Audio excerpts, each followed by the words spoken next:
Tell us a little bit about, so you are, Dennis Holden. all right, and Dennis, what is it that you do? Well, I help people become their authentic self through interaction with them. And I give classes. I do classes with either one person or multiple. And my wife and I do it together. She is a gift that was sent to me. And her and I work together. Her and I are the couple that was meant to be by Spirit. And we work together on, we have the same fun. There goes the microphone. That makes it real. Now I know, because I was there, what it feels like to start a journey towards healing. And my vision for that is there's a bucket of shit and I'm in it. And it's warm. It stinks, but it's warm. It's what I'm used to. Someone pulls me out, rinses me off, and I'm outside the bucket. It's a better place to be, but I don't want to be there because it's not familiar. There's no pain in change. The pain is in the resistance. Back then, I wanted to jump back in that bucket because it was comfortable. Today, instead of being a warrior that's going to kill, I'm a warrior for peace. Thank God I never had to kill anybody. But today I am the peaceful warrior. And I know, because I had the near-death experience, that if someone doesn't like what I'm doing and they want to eliminate me because I'm spreading peace and love, just like Gandhi, Jesus, Lao Tzu, all those guys, Buddha, all those people, they were spreading love and peace. A lot of them got killed because they were spreading love and peace. But the thing I know about myself now is go ahead, shoot me. I'll be back and I'll be spreading love and peace because that's who I am. I'm the peaceful warrior and you can't stop me.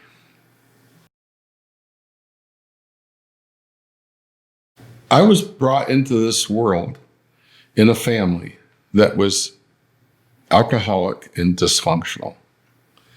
And I was an empath. I was just like every single child that's ever been born. I was perfect. I was spirit. And I was thrown into this family that wanted to create something different than what I was.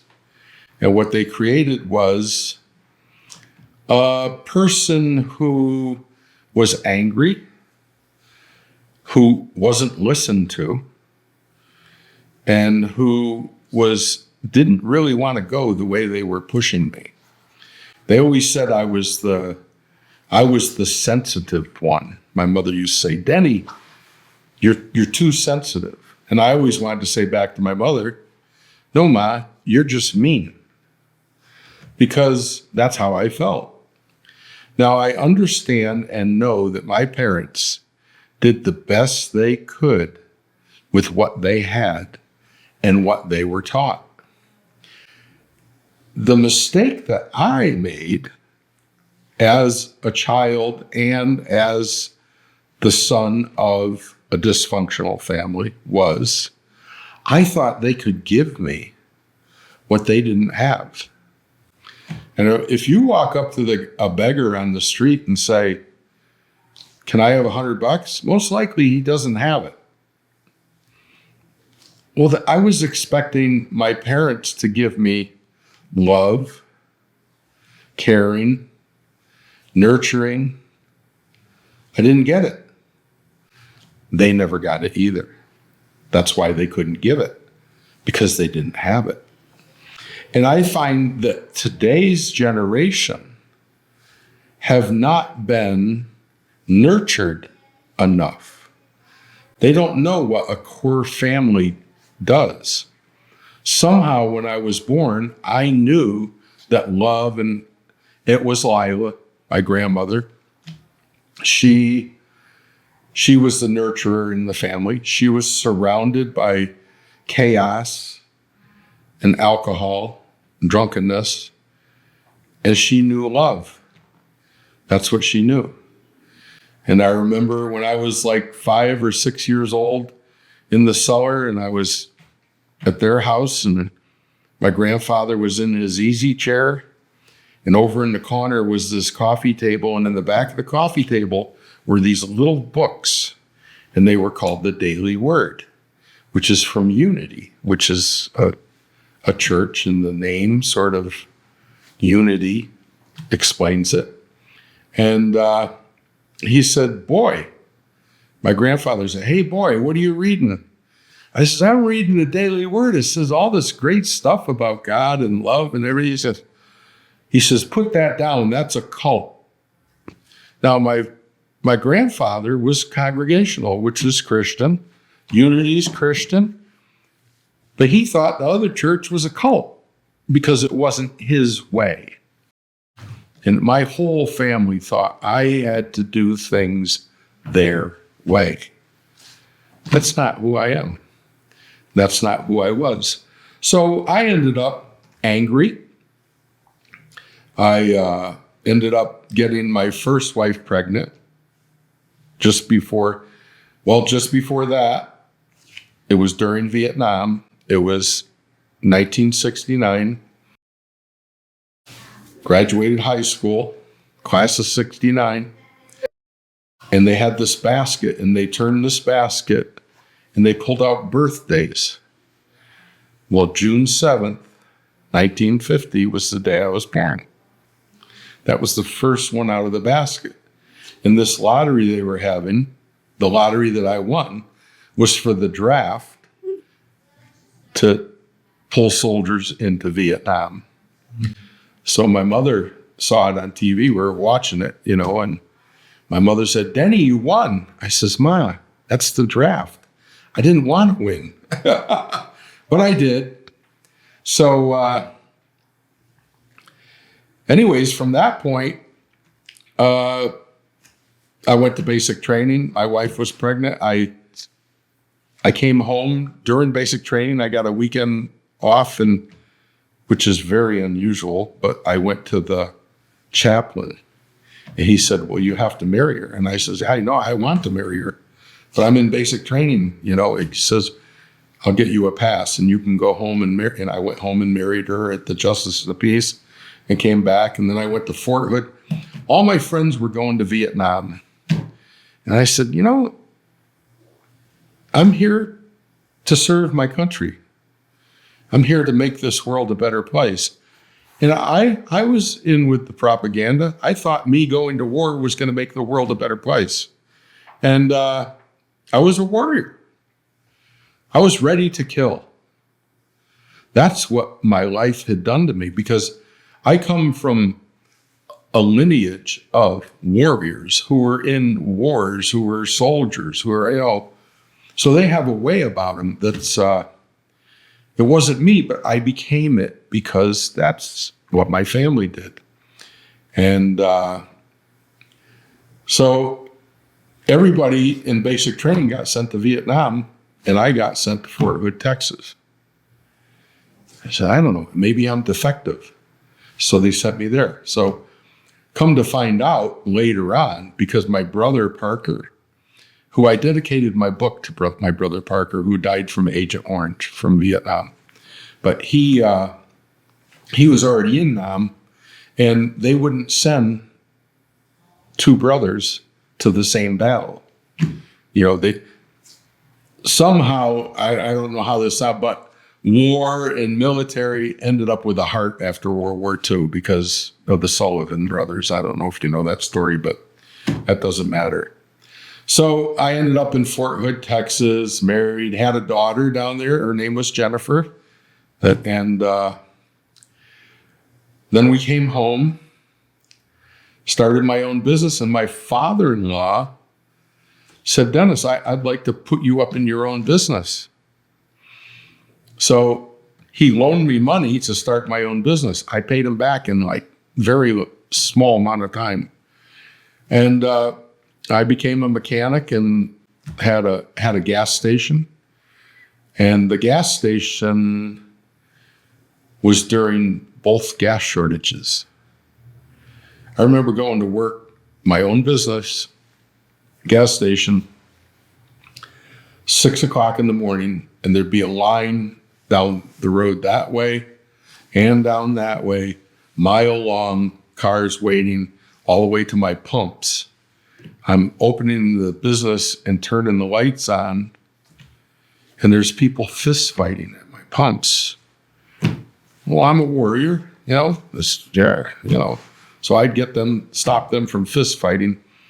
And about 9 o'clock every day, my nose would burst with blood shooting out of my nose as though it was a water faucet.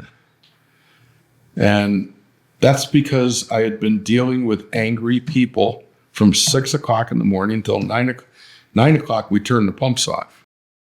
I couldn't make it to 9 o'clock without my nose bursting. So I went to the doctors that my wife suggested. And so one day I make an appointment. I go to the doctors. Of course, I go home and take a shower, go up, drive half hour to the doctor's, sit in a waiting room because the doctor's never ready when he said he was going to be ready. Soft music, reading magazines. I go in, he says, your blood pressure's normal. Well, that's because I had all that time so he says, we're going to have to cauterize your nose this is where it bursts. You have a weakness there. So he says, we're going to do this outpatient at that. And he made an appointment for that. I go back. I tell one of my employees' father was a doctor. And I told him the story, and he told his dad the story. The next day, his dad, with his doctor's bag, they used to have brown bags and they used to make house calls. This doctor gets in the line, comes up to the gas pumps. I'm arguing with people. I said, can I help you, doc? He says, get in your office right now, Dennis. Just listen to me. And he was, I was a warrior, so you had to tell me, blank, get in. So I go in my office. He takes my blood pressure. He says, you shouldn't be alive. Your blood pressure is so high. He says, my son told me that your nose has been bursting every day. I says, yeah, I'm going to get it cauterized. He says, don't do that. He says, that's your God-given. Here's a doctor that's talking about God. Mm-hmm. That's your God-given pressure relief valve. If anybody had a business during the gas shortage that sold gas, they probably felt the same way I did. Or maybe a lot of them dropped dead. I have no idea. But I made it through because I didn't cauterize it. He says, the next thing you'd have a brain, it would burst somewhere else inside your body and you'd bleed out. So that was amazing. That's when I realized that doctor that came to see me was God. That other person was God. I'm starting to realize this. All these things in my life that have happened to me was God. I am Dennis, but I am God showing up as Dennis. Just like that doctor helped me, today that's what I do. I help other people. I've got a number of stories. So anyways, after 2 failures in business, my wife chose to get out of our marriage. And the way she did it wasn't pleasant, but it affected me tremendously. And I thought I was wonderful. Why would anybody want to leave Dennis? So that's what happened. She left me. So I'm stuck with my business. She ran off with my employee, took all the money. And so now I have my business, no money, the house on the lake. I have everything that I had accumulated, her and I together. And I have my kids. My kids are with me. And I couldn't do it. There's no way I could do it. So I said, you take the house. And this way the kids will have the house that they grew up in. And they can continue growing up in that house. And I'll get out of the way. And you and your new boyfriend can have the house. Because money was never important to me. So I did that, and I started reading this book called The Road Less Traveled by Scott Peck. And I said, maybe I need therapy. So I was at I guess I had left out part of this story, but that was the fact that my brother Park, the one who I dedicated the book to, he said he was an alcoholic. So he went to AA. Well, my parents, my brother, everybody disowned him. You're not an alcoholic. Because him saying he was an alcoholic would mean maybe they have to look at their own drinking, right? So he took me to ACOA meetings, he took me to some of his AA meetings, which were open meetings. And I watched and then I went to ACOA meetings, and I'm coming to find out my family's dysfunctional. I'm coming to find out I'm dysfunctional. I grew up in that family. They programmed this computer, and it's running the software that it got, but the Road Less Traveled said you can change your software. You can become who you really are, not who you've been told you are. And so I went into therapy, and I worked with Bill. There's a place in my heart that Bill is there right now. I worked with him for 20 years. He graduated Yale as a master in divinity. He was a shaman. He went to Peru to study shaman. And he was just a great person. And he taught me over 20 years. And after about 10 years or so, I would go in for a session, and he would say, Dennis, your turn. I would become his therapist. So he taught me everything that he knew. He taught me the shamanism. He taught me all that stuff. And he's gone. He's passed. But, well, the first person I helped through this was my wife that I met in 1999. I remember sitting with her after I ended up going out on a date with her because I needed a date for the wedding of my business partner was getting married. I was the only one going single, but I was doing Al-Anon. I did a lot of Al-Anon in my life. And when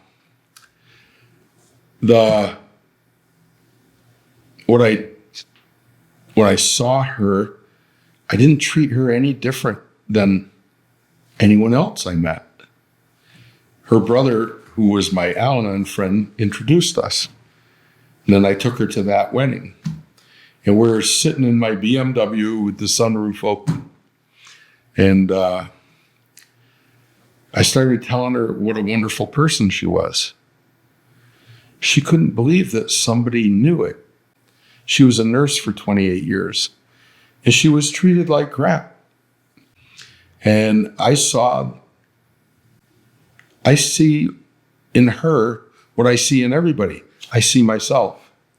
I see a loving, caring, beautiful person who is a part of God.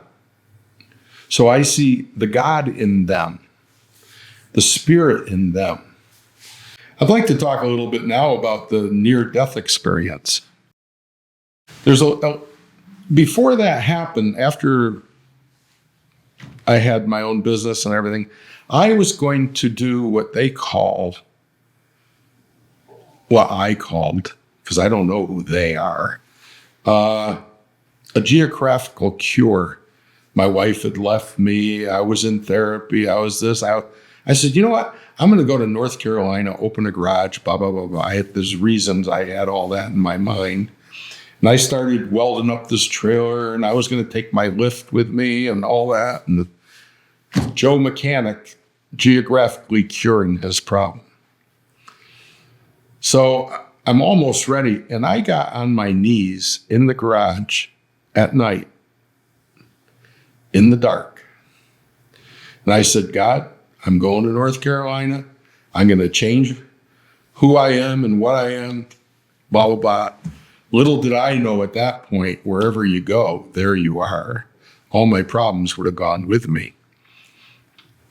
So I said, God, if what I'm doing is the right thing to do, let me know.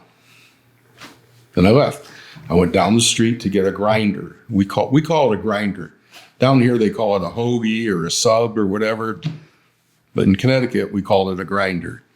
And here's one of my customers. His name was Alan Landau. And he is in the parking lot with a car that's broken down. And I said, well, the last thing I want to do in Connecticut is help another person with a broken down car, because I'm going to North Carolina. I'm changing who I am. Well, who I was, I couldn't do that. I'm a nice guy. I said, Alan comes over and says, Dennis, my car it won't start.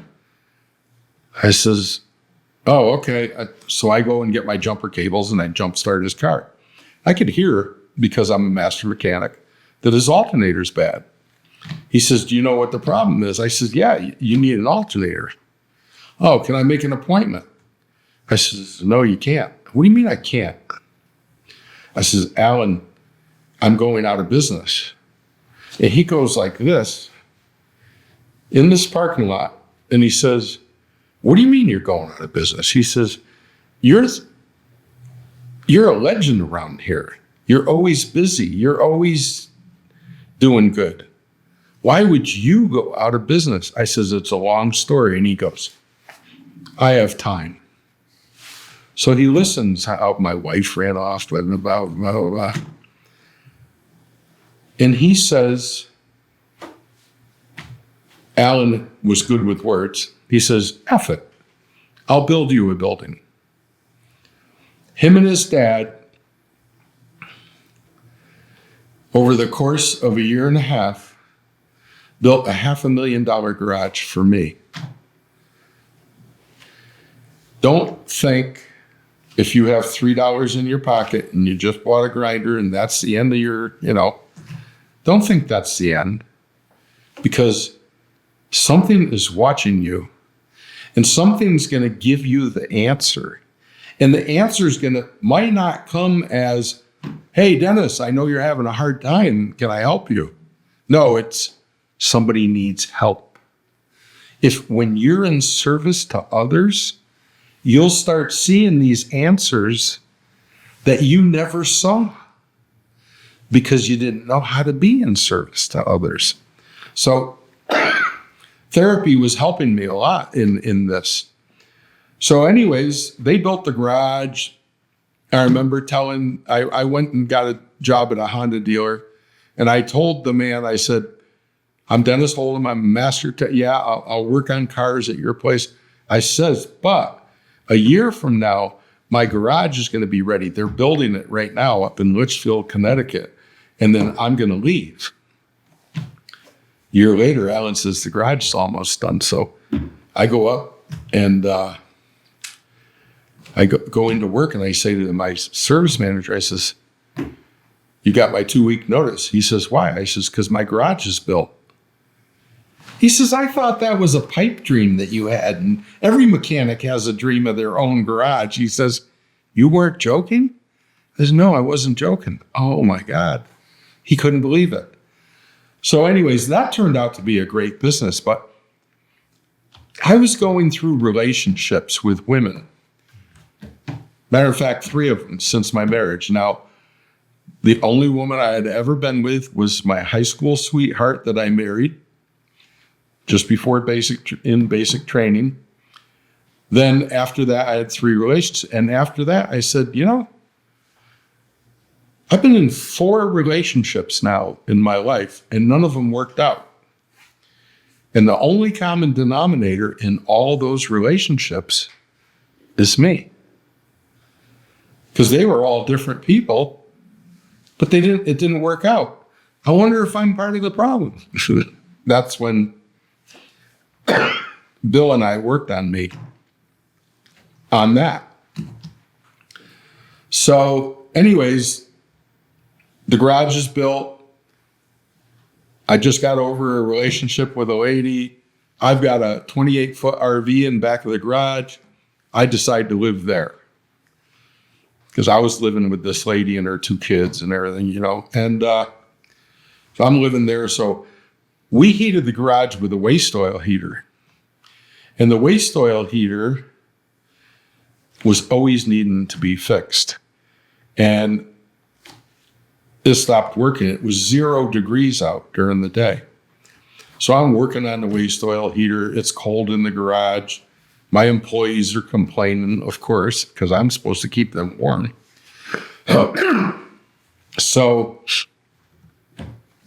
I'm working on it. I worked till 11 o'clock that night on that waste. I wasn't successful in getting it running. So totally spent physically and emotionally. The divorce, the other relationship falling apart, the waste oil heater, all that. I go back into the RV. It's negative 15 degrees outside. I go in I got electric heaters in the RV. And I go into the back room. I didn't even clean myself. I don't know if you've ever been that dirty, but that tired that you don't even want to take care of yourself. I didn't even wash my hands. I just crashed on the bed in total pain. I was cold. My hands were hurting because I worked all day on that waste oil heater in the cold garage. And so I go in there and I'm like, it's warm in here. Boom, on the bed, out like a light. And in the Tao Te Ching, it says, don't worry about dying. It's like going to sleep after a hard day's work. Well, I went to sleep. I don't know how much longer it was, but it's negative 15 out. And the town had a blackout. All the power went out. I didn't know it. I'm sound asleep. I'm spent. Emotionally, physically, I'm just out of it. Next thing I know, I'm up by the ceiling, still in the prone position, but up by the ceiling in the RV, looking down at my body in the bed. And I thought to myself, this is different. But the first thing I noticed, I had no physical pain. I had no emotional pain. I just was. If I didn't have a body, how could I hurt? Eckhart Tolle calls this the pain body. Now I understand what he's talking about. This is where we feel pain, here on this planet, in this body. And that's because it's a lesson for us. So I'm up there and I'm like, this is cool. This is cool, And next thing I know, I feel a hand on my shoulders and a hand down by my butt and the small of my back. push me back into my body. I wake up groggy. I got all the pain is back, all the physical pain, all the emotional pain. It's all back. I go, why did I come back here? First thing I did when I got up, I went over to check out the door in the RV. It's locked. I'm the only one in the RV. Who pushed me back into my body?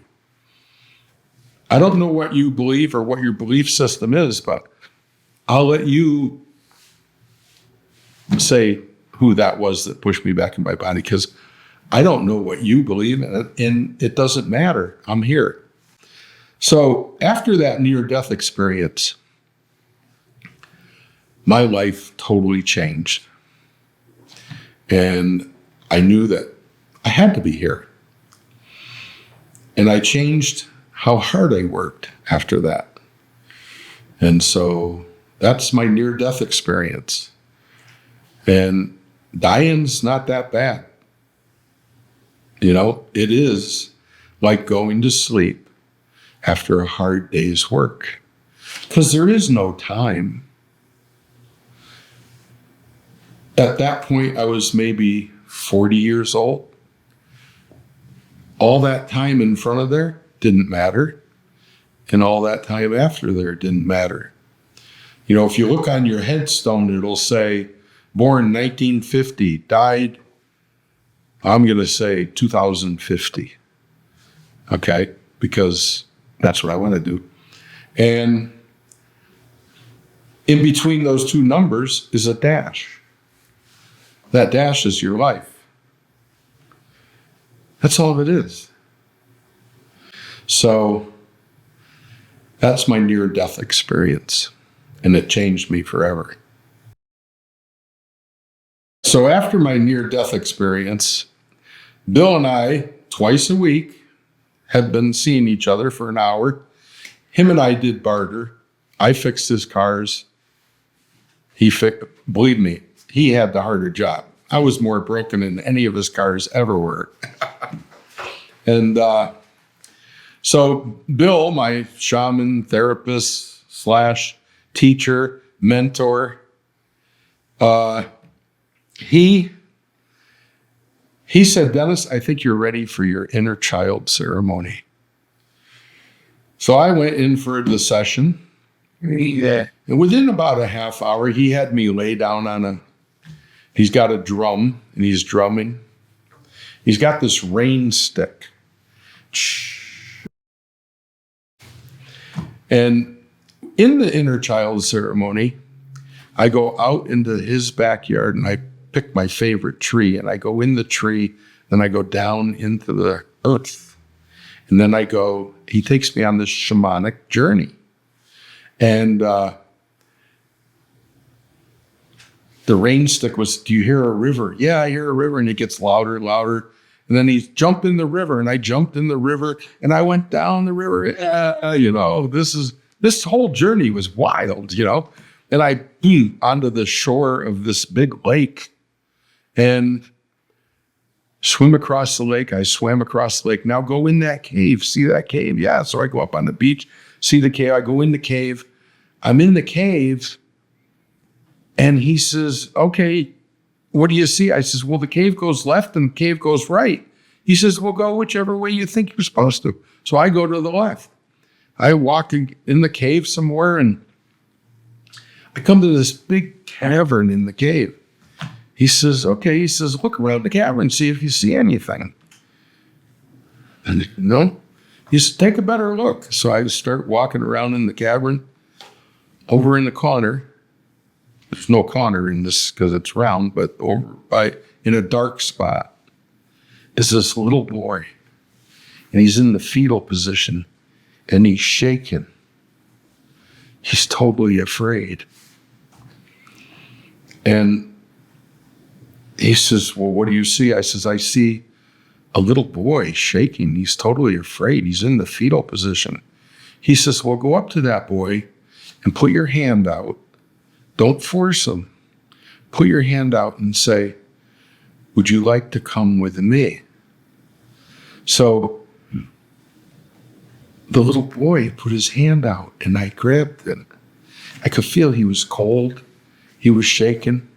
He says, now take that little boy and put him on your shoulders. Put his arms around your neck. Now we're going to go on the journey back out as we go out, swim across that lake, up the river, swim up the river. I couldn't do that today. So into the tree, back up to the surface. And the whole time he's drumming and he's got the rain stick, and he had smudged and sent the prayer from the 4 directions. He's okay. You're done with your inner child serving me. So I get done with the session that day and I go home, and I lived about a mile. No, it was more like a half mile from my garage. So I used to walk back and forth to work. And I hadn't felt anything, so I did the inner check. So what? I go up to the door and I open the door, and my partner, who I had taken on, and my employees are they're always in the office talking. I had created a space where everybody loves each other. I had done that myself because that's who I am. And I walk in and they all say, almost in unison, "Who are you?" I laugh. I says, "What do you mean, who am I? I'm Dennis. I own this place. You're my partner. You're my employees." No. They said, "You're not the Dennis we know." And that was my inner child. He was up with me. He was alive. I didn't know I was in joy, but I was.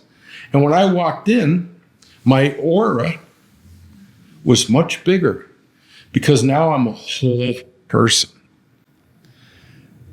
I don't know if anybody knows, but to be a whole person is the greatest feeling there ever was. And from that day,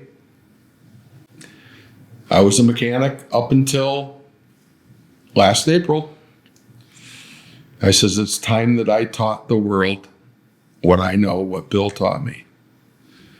And I do those shaman ceremonies for people with their inner child if they need it. But I don't just take someone on and say, okay, here's your inner child. You can't do that. So someone can hurt themselves. So I need a session or two of connecting with a person to know if they're ready for their inner child. Because when you bring your inner child to the surface, all of a sudden you become the parent. But I can't be the parent I had.